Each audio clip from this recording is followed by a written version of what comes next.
Told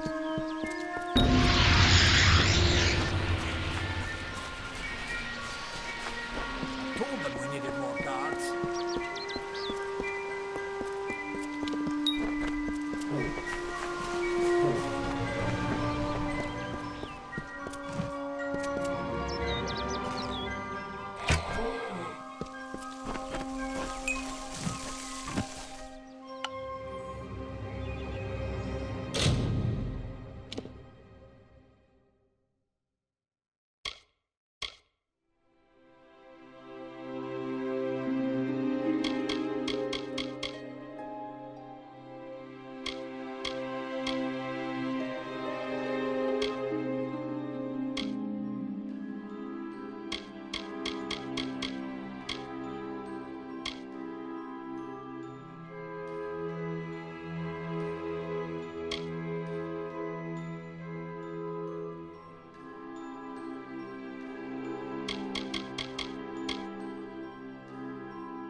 You've come from the tower, haven't you?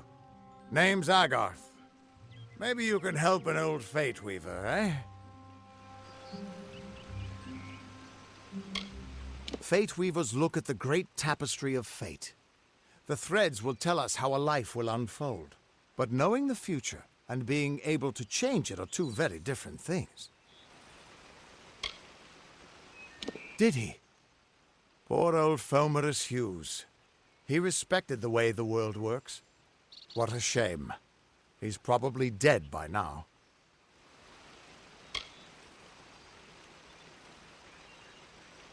When he started his experiments here, he asked me if they'd ever be successful. The cards told me that the Well of Souls would work, but its success would come on the day that Hughes was to die.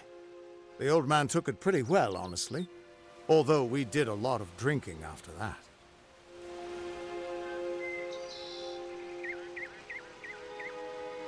I suppose I could spare a little help in memory of Hughes, or in celebration of his success. Whichever.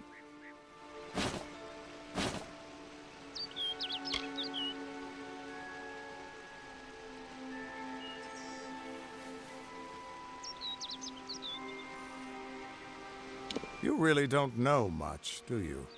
A fate weaver taps into the threads of fate and channels that energy through a focus. My order prefers cards. The cards are unique to each fate weaver, since we all see the weave differently.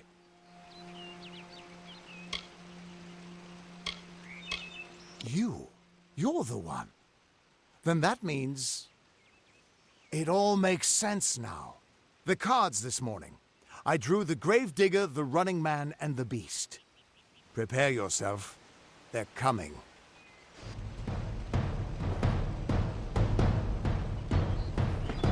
God seeks your sacrifice.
Well fought. What? How? What are you? The threads of fate. I've seen them before, but I've never seen anyone manipulate them like that. You just changed how the world was supposed to work. How did you do that?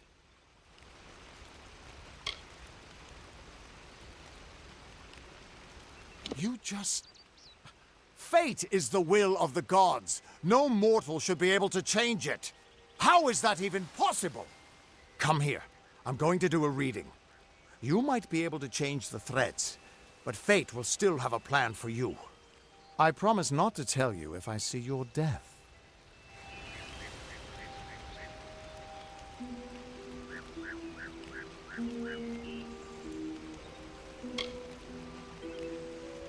It's a gift. Some people paint landscapes, other people write poetry. I peer into the weave of fate's tapestry and see people's deaths.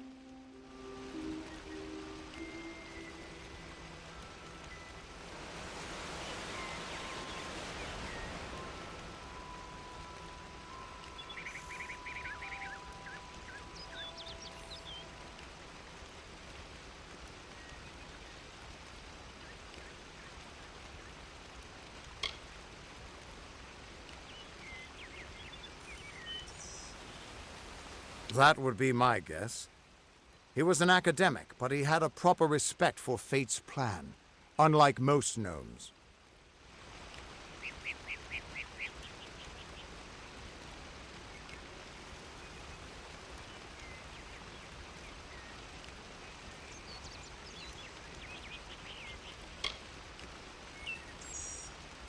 You're nervous. Relax. This is what Fate Weavers do. I'll be seeing your place in the pattern of destiny. Who you are, what you've done, where your path takes you. Or, at least, I should be. You're real, right? I swear I haven't had that much...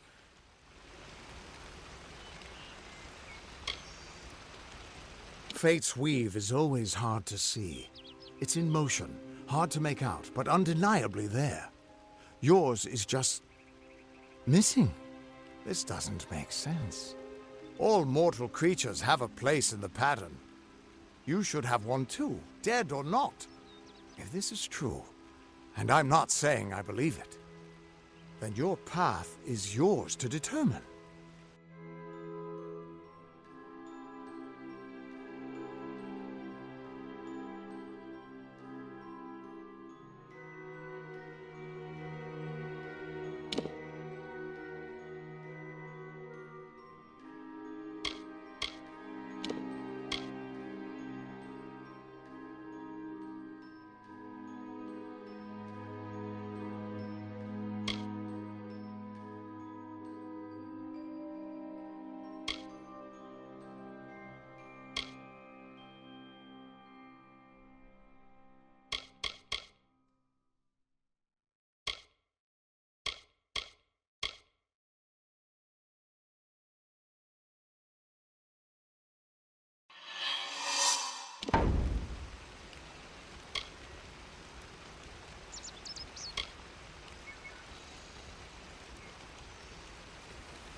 I can see the threads around you, but they're shifting, changing so rapidly, I can't make sense of them. Normally the threads would guide my hand to the cards, and I'd use those cards to see your pattern in the weave. But it just didn't happen. They wouldn't focus. So either there's something wrong with me, and there isn't, or there's something very wrong with you.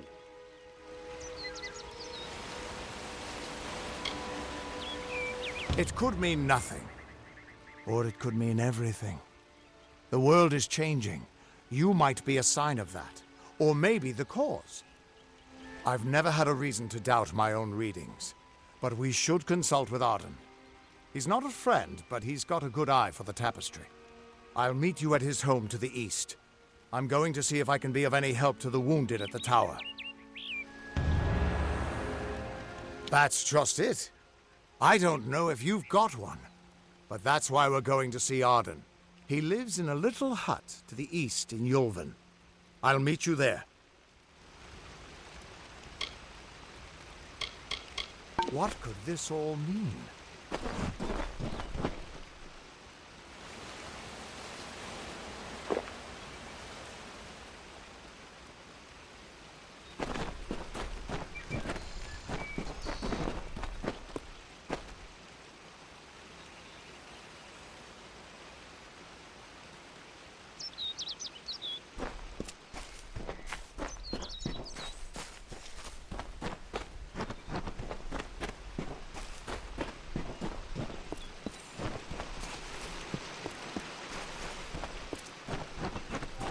Still here, huh?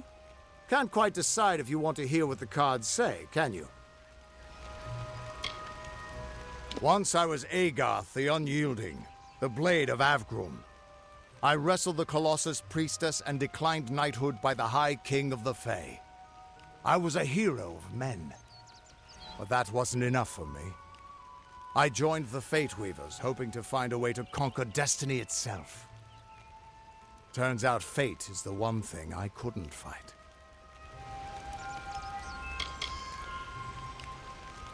You can find Arden's little cottage in the middle of Joven.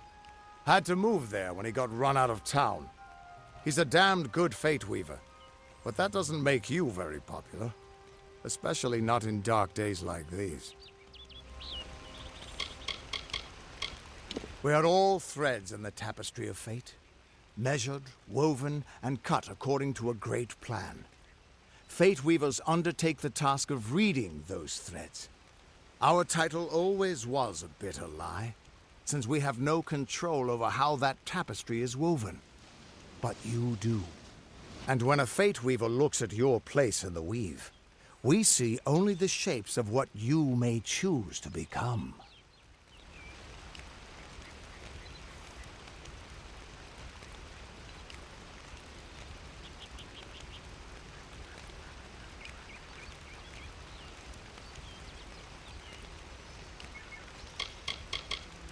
The Fate Weavers were once a great, unified order of sages from all the mortal races.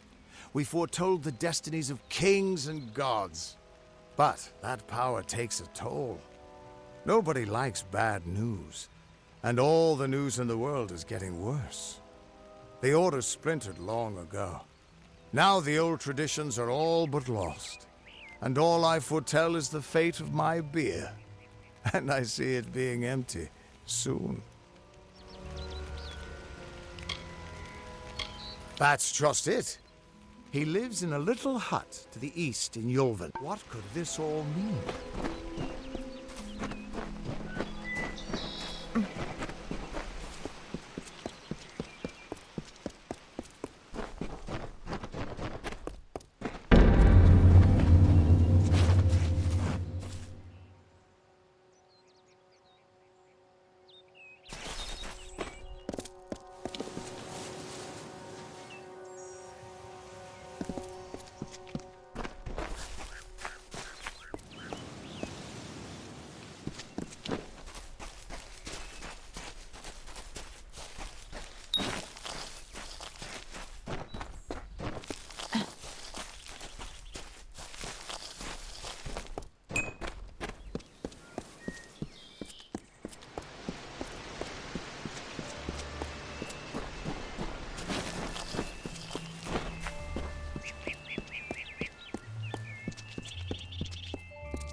Just stand back. The warden can't work when you're crowding so close. Yeah, one of the monks. Go back to your Keep moving. This business doesn't concern you. Unless you're an expert scholar on the Fae, I'd suggest you move along. No reason to be out in the open with the Red Legion about.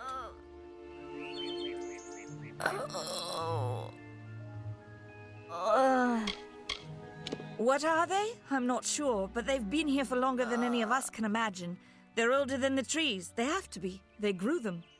Humans and immortals cannot live together in peace. At least not forever. The peace we have with the Summer Court is unnatural. That's my opinion.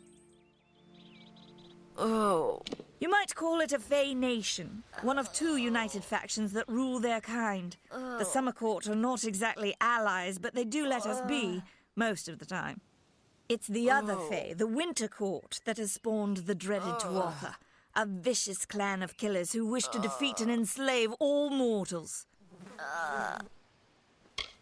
Are you playing a trick on me? I would hope so. We're going on 10 years of the mortals and the Tuatha locked in a deadly embrace. Normally, I'd decry the bloodshed, but this is a conflict that we cannot afford to lose. Bandits, but no ordinary bandits. Surely you've heard of Red, the dead Idward. They say he drinks the blood of his captives, that he consumes their souls. Or perhaps those are just rumors. You should be fine if you stay inside the village. Once you go beyond the boundaries of Gorhart, however, your life is in your hands. I'd never seen one of them until a day or so ago. It appears that a small group of warriors ventured inland to strike behind our lines. Believe the stories, friend. The Tuatha are mad. They have been touched by a dark magic, They are wholly corrupted, and they are the enemy. Hi. Watch out. What kind of animal would join the Red Legion? There must be better ways to earn. I don't care what you race. It's a tragedy whenever anyone's savage like this. Just look at the poor creature. She's been beaten to the brink of death. The Fae may be strange, but they certainly don't deserve this.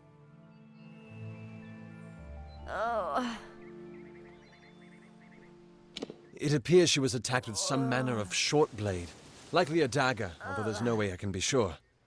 People simply stood by as she called for help. No one lifted a finger. Can you imagine? It's shameful to treat another in such a way, even if she is a Fae. I don't know whether we possess the knowledge to treat such a wound. Frankly, I don't even know if I could save a mortal with such grievous wounds.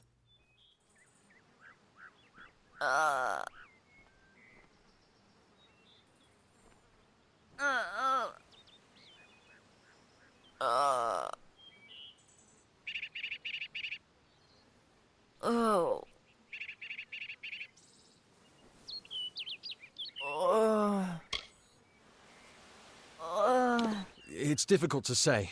We've been plagued by the Red Legion for days, but it's not their way to go after the Fae in the area. They like their targets mortal.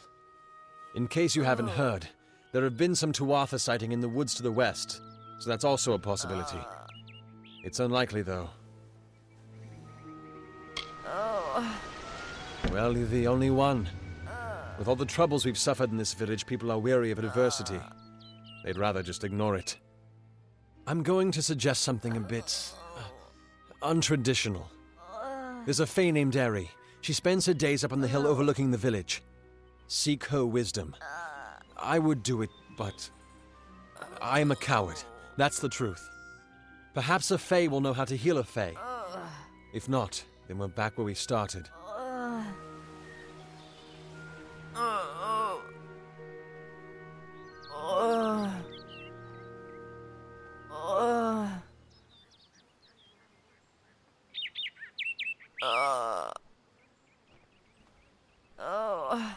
She spends her days on the precipice overlooking the village. She doesn't think we're aware of her presence, but we most certainly are.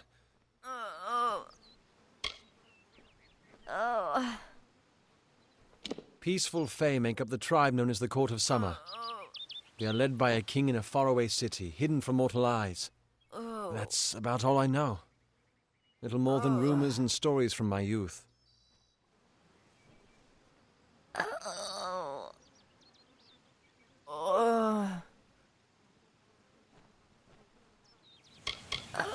Our fate rests in the hands of a few chosen who fight in the east. You wouldn't even know it in Gorhart. We're miles away from the smoke and the screams.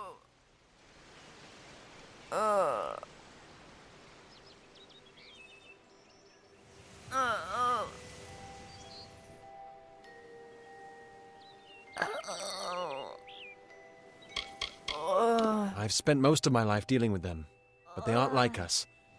Not at the core. They don't know what it means to be a man who sweats to feed his family. Gorhart has become a sort of refuge for those settlers who wish to live a life free of Fae. I don't see that lasting. Not with the war. Not with everything changing.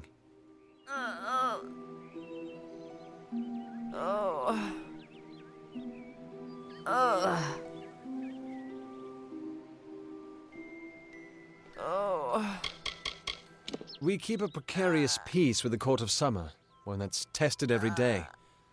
I lie awake at night worrying what kind of disaster awaits me in the morning. But we're a good community full of good people. We have our eccentrics, sure, but we work hard and live quietly.